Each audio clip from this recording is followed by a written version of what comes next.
నమస్తే. ఇన్నాళ్ళు నన్ను సపోర్ట్ చేస్తూ, ఎంకరేజ్ చేస్తూ మీ ప్రేమని నాకు అందిస్తున్న ప్రతి ఒక్కరికి కృతజ్ఞతలు. అలాగే ఈ వీడియో కూడా ఖచ్చితంగా మీకు ఉపయోగపడుతుంది. లైక్, షేర్ అండ్ సబ్స్క్రైబ్ చేసి మీ సపోర్ట్‌ని నాకు అందించండి. అలాగే ఈ వీడియో పట్ల మీకున్న అభిప్రాయాన్ని కామెంట్ సెక్షన్‌లో కామెంట్ చేసి తెలియజేయండి. ఇప్పుడు వీడియోని చూద్దాం. జ్యోతిష్య శాస్త్రం ఒక అద్భుతం. వేదాంగమైన జ్యోతిష్య శాస్త్రం అనేటువంటిది మానవ జీవన గమనానికి ఒక వరం. జ్యోతిష్య శాస్త్రం నీ జీవితంలో వెలుగునింపే ఒక భాష.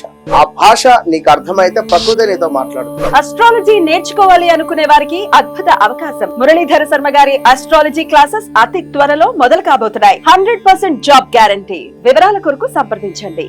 నమస్తే, వెల్కమ్ టు అవర్ ఛానల్. నేను పద్మిని. ప్రస్తుతంతో పాటు ప్రముఖ ఆధ్యాత్మికవేత్త, వాస్తు జ్యోతిష పండితులు కేఎస్ఆర్ గారు మనతో పాటు ఉన్నారు. మాట్లాడదాం సార్. నమస్తే సార్.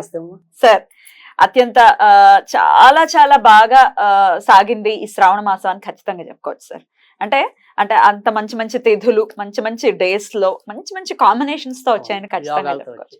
యోగాలతో వాటికి ఏమిటి అంటే ఎగ్జాంపుల్స్ గా మాట్లాడుకుంటే 2 సప్తములు ఆదివారం వచ్చాయి, 2 త్రయోదశులు శనివారం వస్తున్నాయి. వచ్చాయి, ఇప్పుడు వచ్చేది శని త్రయోదశి శనివారం వస్తాం. అలాగే పౌర్ణమి అమావాస్య సోమవారం పౌర్ణమి, ఇప్పుడు సోమవతి అమావాస్య కూడా రాబోతోంది. సో ఇట్లా కాంబినేషన్స్, అంటే ప్రత్యేకమైన తిథులు చక్కటి రోజున కాంబినేషన్స్ తో రావటం అనేది నిజంగా చాలా చాలా సంతోషకరమైనటువంటి విషయంగా చూసుకోవచ్చు. శని త్రయోదశి మరొక్క మారు వస్తోంది. శని త్రయోదశి అయితే ఈ శని త్రయోదశి ఇంకాస్త వైశిష్ట్యంగా పుష్యమి నక్షత్రంతో కూడి వస్తోంది కాబట్టి మరి చెప్పండి సార్, ఎలా వినియోగించుకోవచ్చు ఈ శని త్రయోదశి? తప్పకుండా. ఎందుకంటే ఇప్పుడు మనం గనక చూస్తే ఈ ఏదైతే శ్రావణ మాసం ఉందో ఇందులో మనం 2 శని త్రయోదశులతో పాటు 4వ తారీఖు మొదట మనం శని అమావాస్య కూడా చేసాం. శని అమావాస్య సో ఇక్కడ మనకి వచ్చినప్పుడు ఏంటంటే ఇవన్నీ ఆలోచిస్తే ఈ శని వచ్చిందంటే మనకి ఒక శని త్రయోదశి ఏమో 8తో వచ్చింది, 8తో వచ్చిందండి. ఈసారి పుష్యమితో వస్తుంది, ఈసారి శని దాంతో వచ్చింది. తర్వాత మొదటిది ఏదైతే ఉందో శని అమావాస్య అనేది ఖచ్చితంగా అది రాత్రికి వచ్చేప్పటికి ఆయన సొంత ఉత్తరాషాఢ మకర రాశిలో ఉన్నాయి. సో అంటే మూడింటికి కూడా శనితో బాగా ఎక్కువ మంచి సంబంధంతో రావటం అనేది ఒక రకంగా చెప్పాలంటే మనం శనికి కోసం చేసుకునే పరిహారాలు ఏవైతే ఉంటాయి వాటికి మరింత అనుకూలకంగా చెప్పాల్సి ఉంటుంది. అయితే ఇప్పుడు మనం ఈ శని ఏదైతే ఉందో మనకి మన తెలియజేస్తుంది, ఈ మార్నింగ్ కొద్దిగా వేరే మోడల్లో రెమెడీ. అంటే సాధారణంగా వచ్చేప్పటికి ఏంటంటే శనితో సంబంధం ఉన్నప్పుడు, శని దశ నడుస్తున్నప్పుడు, తర్వాత శని వీళ్ళకి ఒకవేళ రోగస్థానంలోనే ఉన్నప్పుడు ఖచ్చితంగా ఎక్కువ మంది ఇవాళ బాధపడుతుంది కూడా ఎముకలు, నరాలు, కీళ్ళకి సంబంధించిన జబ్బులు. సో ఎవరికైనా సరే తరచు పాదాలు గుంజుతున్నా, ఇలా కీళ్ళు గుంజుతున్నా, వెన్నుపూస లాగుతున్నా ఖచ్చితంగా వాళ్ళ మీద శని యొక్క ప్రభావమే ఉంటుంది. తర్వాత శని కుజుల యొక్క పరస్పర వీక్షణలో కానీ, వాళ్ళిద్దరి యొక్క సంయోగంలో కానీ అది ఖచ్చితంగా మళ్ళీ మనకి ఆకస్మిక ప్రమాదాలకి లోనయ్యేలా ఉంటుంది కదా, అదొకటి. తర్వాత ఇప్పుడు కనుక వచ్చినప్పుడు ఏంటంటే ఇది కర్కాటక రాశిలో రావటం అనేది ఇక్కడ మనకి అంటే అష్టమ శని అన్నది ఆల్రెడీ కర్కాటకే జరుగుతుంది. కానీ ఇక్కడ ఇప్పుడు మరి సొంతంగా చంద్రుడు మళ్ళీ అక్కడ ప్రవేశించడం అనేది అంటే ఆయన సొంత రాశిలోకి వస్తాయి. అప్పుడు ఆటోమేటిక్గా ఒరిజినల్ గా శనిను మళ్ళీ చంద్రుడికి షష్టాష్టకాలు ఉంటాయి, ఇద్దరికి పడదు అని. అందుకే షష్టాష్టకాలు ఉంటాయి కాబట్టి మనకి మానసిక వైకల్యంతో పాటు శారీరక వైకల్యం కూడా పెరుగుతుంది. సో అందుకని ఖచ్చితంగా ఇప్పుడు అంటే ఇప్పటిదాకా గత 2 ఎవరైనా మిస్ అయ్యారో శనికి చేసుకోవటం, వీళ్ళకి ఇంకో మంచి అవకాశంగా మనం ఈ రోజు చెప్పవలసి ఉంటుంది. చాలా మంచి అవకాశం ఇది మాత్రం. మళ్ళీ ఇది అయిపోతే ఇంకా మళ్ళీ ఎప్పుడు ఉందండి? సుమారుగా కార్తీక మాసంలో వస్తున్నట్టు చదివాను. చాలా దూరంలో చక్కగా చేసుకోవచ్చు. అందుకని మనకి ఏదైనా సరే ఇది ఒకటి. తర్వాత చాలాసార్లు ఇప్పుడు మనం ఈ శని త్రయోదశి సందర్భంగా ఎలాగో కొన్ని రాశులు మనం ఉదరించాం. కర్కాటక రాశి అనేది ఒకటి, వృశ్చిక రాశి అనేది ఒకటి, మకర కుంభ మీనాలు అనేది. కానీ నేననేది ఏంటంటే అవన్నీ ఓకే, ఆ రాశుల వాళ్ళు పక్కన పెట్టారు. ఎవరైతే నిత్యం ఇలాగా ఈ రుగ్మతలతో ఇందాక చెప్పినట్టు ఎముకలు, కీళ్ళు, నరాలు, తర్వాత దంత సమస్యలు ఉన్నా కూడా ఖచ్చితంగా శని ప్రభావం ఉంటుంది.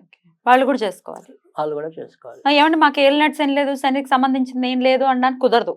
అందుకని ఖచ్చితంగా అధిక శాతం మందికి అయితే ఇవాళ చిన్న చిన్న పిల్లలకి కూడా వెన్నులాగుతుంది, కాలు గుంజుతున్నాయి అంటున్నారు. ఆ మాటలు వింటున్నాం. సో ఇప్పుడు మా బోటి వాళ్ళు గట్టిగా 4 అంతస్తులు ఎక్కమన్నా ఎక్కుతున్నాం, కానీ వాళ్ళు 1వ అంతస్తు కోసమే లిఫ్ట్ కోసం వేచి కూర్చుంటున్నారు.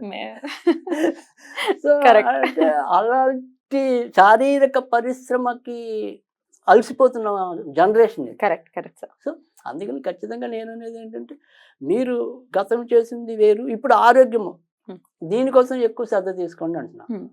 సో దానికోసం ఈసారి రెమెడీ చెప్పడం అనేది తప్పకుండా సార్. రైట్. సో ఏంటి అనేది అంటే కనుక మంత్రంగా తీసుకుంటే కనుక ఓం నీల లోహితాయ నమః.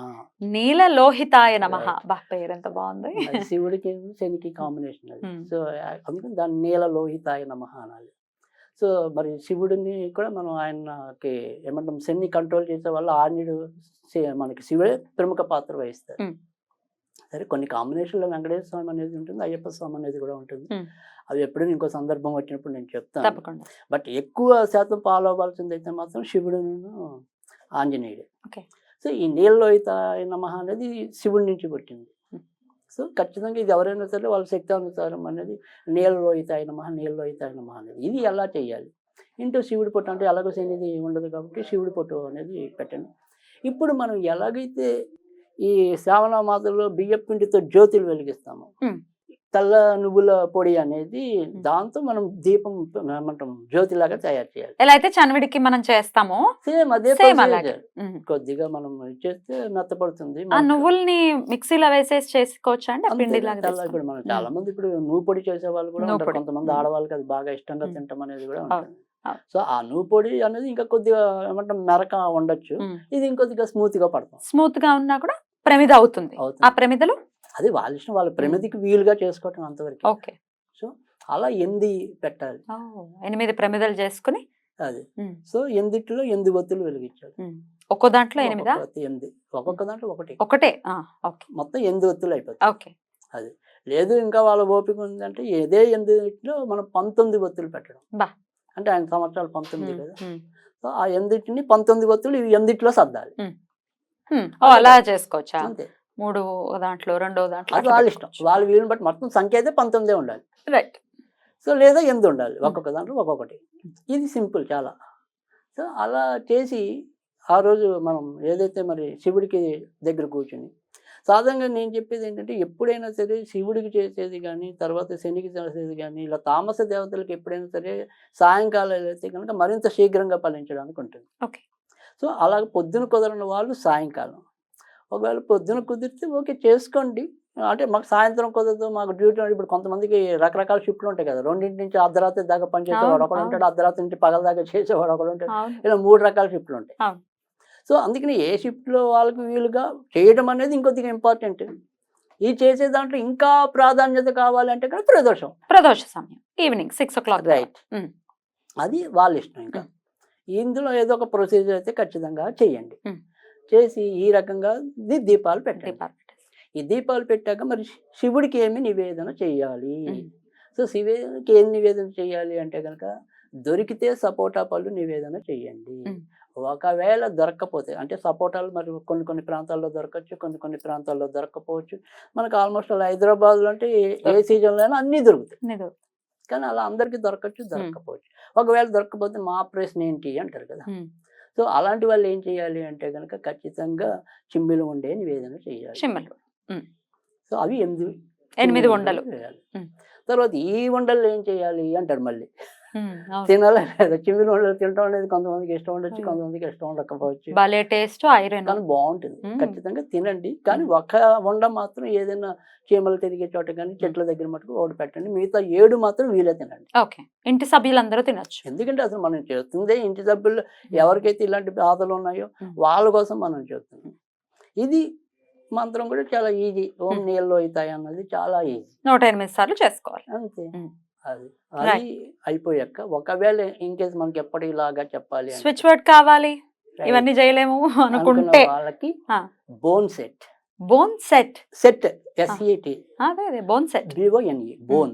మోకాళ్ళ నొప్పులతో ఉన్న వాళ్ళు సుమారుగా 35 నుంచే మొదలైపోతున్నాయి కూడా, గుజ్జు జరిగిపోతుంది అంటున్నారు అప్పుడే. సో అందుకని వాళ్ళందరికీ అలాంటి గుజ్జు పట్టాలని ఆ శనీశ్వరుడు అనుగ్రహించాలని నా కోరిక. డెఫినెట్లీ అనుగ్రహించాలి అని అంటే మనం కూడా ఎంతో కొత్త ప్రయత్నం చేయాలి కదా, భక్తిని చూపించాలి కదా. డెఫినెట్ గా ఈ మార్గాల్ని అనుసరించి ఆ ప్రమిదల్ని ఏం చేయాలండి? ఆ తర్వాత మనం నిర్మాల్యంలో? చేసేటి నీళ్ళల్లోనా? నీళ్ళలో కలిపేసేసి అదొకటి తేలిక మళ్ళీ కరిగిపోతుంది కదా.